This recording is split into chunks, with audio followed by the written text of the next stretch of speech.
He was 6 inches from my face, his hand braced against the tunnel wall 2 inches from my shoulder. And neither of us moved.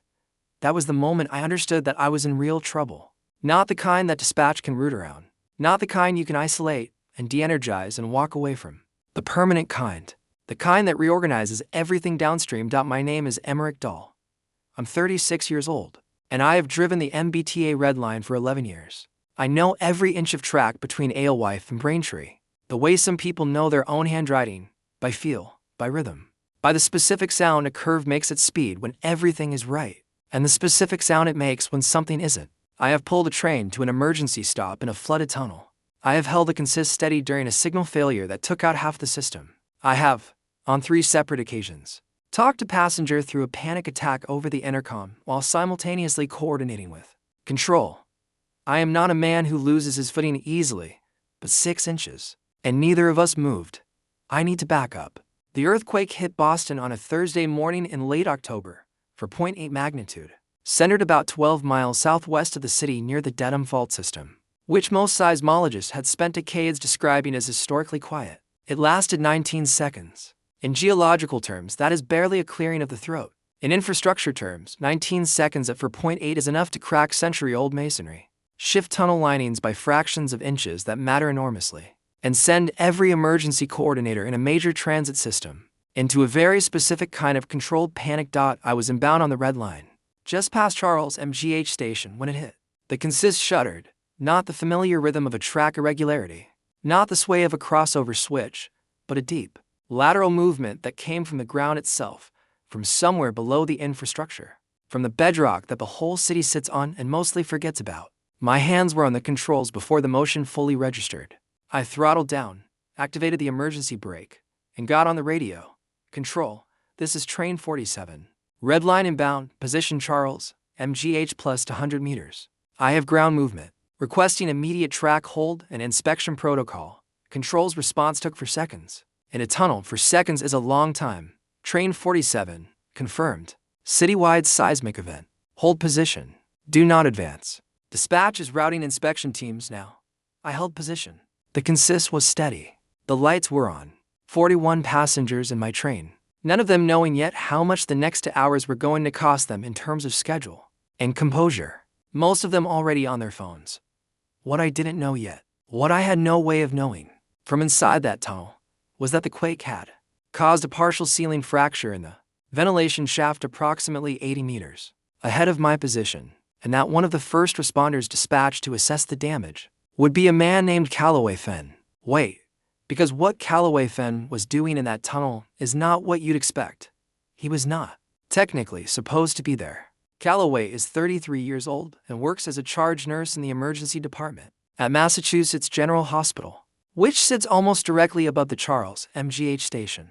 He had been in the middle of a shift handoff when the quake hit, and when the hospital's emergency protocols activated and it became clear that the Red Line tunnel below was going to be a retrieval point for potential casualties, there were reports of a maintenance worker caught in the ventilation shaft collapse. He had done what Calloway Fenn apparently always does when a system is in distress. He went toward it. He came through the emergency access stairwell at Charles MGH with a trauma bag over one shoulder and a flashlight in his hand, badged through on the hospital's joint access credentials, and walked into my tunnel like he owned it. I found out about this because my train's rear camera caught him on the platform, and control patched it through to my cab monitor with a message that read, MGH medical personnel on platform authorized. Do not be alarmed. I was not alarmed. I was something else entirely, though I didn't have a word for it yet. I keyed my intercom. This is the operator. I'm going to briefly leave the cab to coordinate with emergency personnel at the rear of the train. Passengers, please remain seated. I should note, this is not standard protocol. Standard protocol is to stay in the cab. I told myself I was going back to relay track condition information. That control couldn't communicate efficiently through radio alone. I told myself this with some conviction. The man standing on the platform when I came through the rear door was, and I want to be precise here, because imprecision would be a disservice to the particular quality of the shock, not what I had constructed in my mind from the word nurse and the phrase trauma bag. He was lean and focused and wore his hospital ID clipped to the collar of a jacket that was slightly too light for the tunnel's cold, and he was scanning the ceiling of the platform with his flashlight in short, Systematic arcs. The way someone does when they've been trained to assess an environment for secondary hazards. Before they commit to a direction. He swept the light to me. I held up a hand. He lowered the beam. You're the operator? He said. Emeric Dahl, I said. Calloway Fenn, MGH. He didn't extend his hand, his were occupied. One with the flashlight. One already on the zipper of the trauma bag. I have a report of a maintenance worker in the ventilation shaft. Possible crush injury. What's your read on the tunnel ahead? I haven't visually inspected past my consist, I said. I've got a ceiling fracture report 80 meters north from control. I know this tunnel. I can guide you. He looked at me for exactly 2 seconds. Not an assessment of whether I was telling the truth. More like an assessment of whether I was the kind of person who said things he meant. Okay. He said, lead. And what we found 80 meters into that tunnel, I still think about it. The ventilation shaft fracture had dropped a section of century-old brick. Not catastrophically.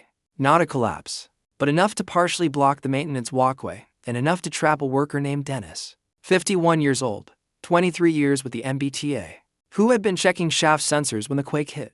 He had a suspected fractured tibia and a laceration on his forearm that had bled more than it needed to because he'd spent 20 minutes trying to move the brick himself before he stopped. Calloway was at Dennis's side before I had fully processed the scene. Watching him work in that tunnel by flashlight, by the glow of his own headlamp, in a space that smelled of old brick dust and cold water, was one of the most quietly extraordinary things I have ever seen. He did not hurry. He was not reckless. He assessed the laceration, controlled the bleeding, checked the leg with careful hands, talked to Dennis in a low, continuous voice that was not quite gentle and not quite clinical, but somewhere between the two. A frequency that said, I know what I'm doing and so does your body, just follow my lead. I held the flashlight. I moved debris when he needed clearance. I relayed updates to control on my radio. We were in that tunnel together for 47 minutes before the rescue team arrived. When they came, Calloway stood up, rotated his shoulders once, and looked at me across Dennis's now stabilized form. Good light work, he said. Good everything else, I said. The corner of his mouth moved. Just barely. That quarter inch of movement. I filed it away immediately. We came out of the tunnel together behind the stretcher. The October air hit like a hand on the face.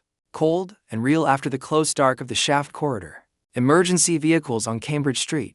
Media already at the perimeter. The particular controlled chaos of a city responding to something it hadn't prepared for. Calloway stopped at the ambulance bay, said something to the paramedics. Check Dennis one more time. I stood at the tunnel entrance and watched because I had nowhere to be. My train wasn't moving until inspection cleared the line, and that was going to be hours. The city was making its own decisions around me. He came back. Your train cleared? He asked. Not yet. Could be 3 hours. He nodded. Looked at the street. Looked back at me. I have 30 minutes before I need to be back upstairs. There's a place on Charles Street that will have coffee even today. A beat. You look like you could use some. I've been in a tunnel for an hour and a half, I said. I definitely could use some. He almost smiled again. That same almost. I was already cataloging it. The specific distance between almost and actual, and what it would take to close it. The coffee place was a narrow spot 2 blocks from the hospital. The kind that's been there since before any of the current staff was born, and has no intention of changing anything about itself. We sat at the counter because there were no tables free, and the city was full of people who'd been shaken out of their routines and needed somewhere to put themselves. He ordered black. I ordered the same, which is not how I usually take it, and which I only recognized as a choice I'd made consciously about 30 seconds after I made it. We talked about the quake first, the infrastructure implications, the inspection protocols, the Dedham fault system's inconvenient timing. He knew more about structural geology than a nurse had any reason to know. And when I said so, he said, I grew up in a part of Oregon where earthquakes were a normal Tuesday. You learn to pay attention. Oregon, I said. Long way from Boston. MGH trauma program, he said. Best in the country for what I do. A pause. Also, I couldn't figure out how to leave. Boston does that, I said. Something does, he said. He was looking at his coffee when he said it. Here is where I should have said something. I didn't, but he did. And not in the way I expected. Can I ask you something? He said. Sure. In the tunnel, when you offered to guide me, he turned his cup slowly on the counter. You didn't have to do that. Protocol would have been to stay with the train. Protocol would have been slower, I said. You needed someone who knew the tunnel. I know, he said. I'm not questioning the logic. I'm asking about the impulse. He looked at me then, directly. The way he'd looked at me on the platform when he was deciding something. Most people wait to be asked.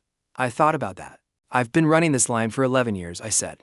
I know when something ahead needs attention and when waiting for official direction is going to cost something. The tunnel needed both of us.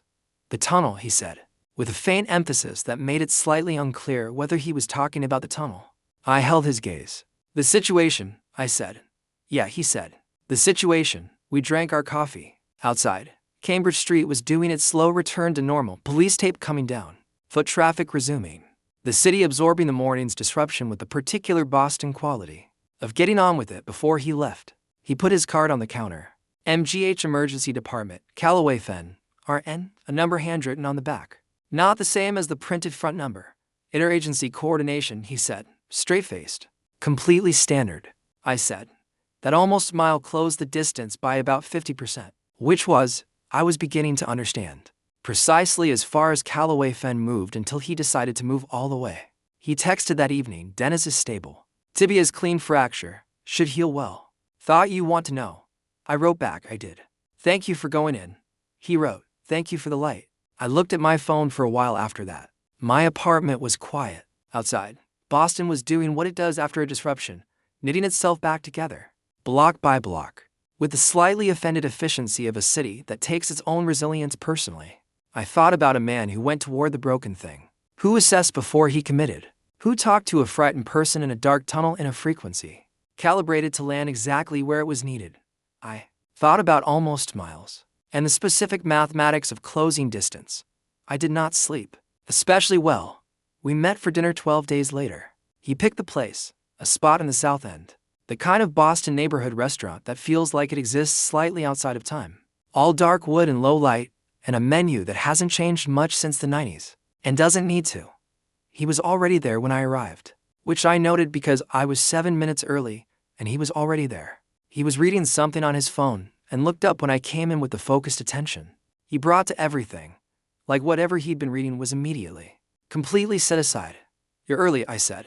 I'm always early, he said. I don't trust myself not to be. That sounds like a story. It is, he said. It's not a very interesting one. He paused. The interesting part is what I'm early for. I sat down. The restaurant settled around us. A candle on the table did what candles do in Boston restaurants in October. Made everything look like something that was already, quietly, a memory being formed. We talked for hours. I learned that he'd been a paramedic before nursing school, which explained the environmental assessment habit. That he had a brother in Portland he visited twice a year and called more than that. That he kept a handwritten log of every significant patient case he'd worked. Not clinical notes, but something more like his word, testimonials. Small records of the fact that something hard had happened and someone had come through it. Why write them down? I asked. He thought about it. Because the work disappears, he said. You stabilize someone, and they go upstairs, and mostly you never know. The log is, I don't know, evidence. That it happened. That it mattered. I thought about 11 years of train runs, of positions held and signals. Reed and the 41 passengers in my consist on a Thursday morning who got home safe because I throttled down in the first 2 seconds of ground movement, evidence. That it happened. I understand that. Completely, I said. He looked at me across the candlelight. I know you do, he said. He stopped. Started again. That's not nothing. Finding someone who gets that. No, I said. It's not nothing at all. Asterisk, the second seismic event came 6 weeks later, smaller. 3.1, centered closer to the city. Enough to rattle windows and send monitoring alerts, but not enough to cause structural damage. I was off duty. He was mid-shift. He texted at 11:47 p.m., small one. You feel it. Felt it, I wrote. You okay? Busy but fine. It got a wave of anxious people. Mostly reassurance work. That's its own skill, I wrote. Yours too, he wrote back. Intercom voice. Very steady. I stared at that for a moment. He looked up my incident report. Or he'd asked someone. Either way, he'd gone looking. You researched me, I typed a pause. Then, little bit, you? Little bit, I admitted. Another pause. Then, Emeric. Yeah. I'm going to ask you something when I'm not standing in a hallway at midnight surrounded by nervous people. Okay. I wrote, okay, he wrote back. I put the phone down and looked at the ceiling of my apartment for a while. Boston outside, doing its quiet late night thing. The particular hum of a city at rest that you learn to hear when you've driven its transit system for long enough. a background frequency. Steady and reliable, the sound of infrastructure doing its job. He was going to ask me something, and I already knew what I was going to say. He asked on a Sunday. We were walking along the Esplanade, the Charles River flat and gray and cold in early December. The kind of Boston morning that requires real commitment to being outside, and rewards it with a quality of light that doesn't exist anywhere else, low and silver, turning everything slightly cinematic. He stopped walking. I stopped a half step later. We were standing close. The path was narrow and we'd been walking close for a while without either of us adjusting. And he turned to face me. I want to be straightforward with you, he said. Okay, I said. I don't have a lot of patience for ambiguity in my personal life, he said. I see enough of it at work, the maybe, the we'll see, the let's just, he paused. I'd rather know where I stand. Then let me tell you where you stand, I said. He waited. You walked into my tunnel 6 weeks ago with a trauma bag, and no hesitation, I said. I've thought about that almost every day since. Not the tunnel. You. I held his gaze. That's where you stand. The silver light off the Charles. The cold coming off the river. His breath, and mine, visible in the December air. Good, he said. Quiet, certain, fully committed. The way I was beginning to understand he committed to things. He didn't close the remaining distance. Not then, not there on the path. But he reached out and adjusted the collar of my jacket against the cold, a small, careful gesture. His fingers briefly at my jaw. And that was enough. That was more than enough. We kept walking. The river beside us. The city ahead. By February, we had a rhythm. He worked rotating shifts. I worked early mornings. The overlap was narrow, but we used it well. He'd be awake when I got off at 2 in the afternoon. And I'd still be awake when he got home at midnight. We developed a shorthand, the kind that takes years with most people, and had taken us, for reasons I was only beginning to understand. About 6 weeks. You okay? I keep being. Me too. It sounds like nothing. It was the whole thing. In March. There was a signal failure on the red line, not seismic. Just age and weather, and the particular stubbornness of aging infrastructure. I was on the inbound consist, held at a station for 2 hours while the fault was located and cleared. He was off that night, and he showed up at the station entrance with coffee in a thermos and the patient. Unhurried quality he brought to waiting, which was the quality of a man who knew that the important things were worth the time they took. He handed the thermos through the open window of the cab when I could finally crack it. Our hands were both on it for a moment, his bare, mine in work gloves, and he didn't let go right away. Long day, he said. Long day, I said. Come find me when you're out, he said. I will, I said. He walked back to the entrance. I watched him go, steady and unhurried, hands in his pockets. The particular Boston cold not seeming to bother him, and I thought, this is what it looks like when someone accounts for you. Not a grand gesture, not a declaration, just showing up with coffee at the right platform at the right time because they knew you were there. And it mattered. There's a camera at the Charles, MGH platform. It's been there for years, part of the station's security array, wide angle, pointed at the emergency access stairs. It records everything. No one watches it unless something goes wrong. I've thought about what that camera caught on a Thursday morning in late October. A man coming down those stairs with a trauma bag and a flashlight, pausing on the platform to sweep the ceiling for hazards. A train operator coming through the rear door of his consist. To strangers standing in the cold fluorescent light of a Boston subway platform. Both assessing the same tunnel. Both arriving at the same conclusion about what needed to happen next. Neither of us knowing yet. That's the thing about emergency work. About any work that matters. You don't get to know what you're walking toward. You just go toward the thing that needs you. You do your job, and sometimes, not often, but sometimes the thing that needs you turns out to be something you needed to. Calloway Fenn walked into my tunnel in the dark, and I held the light. I haven't put it down since.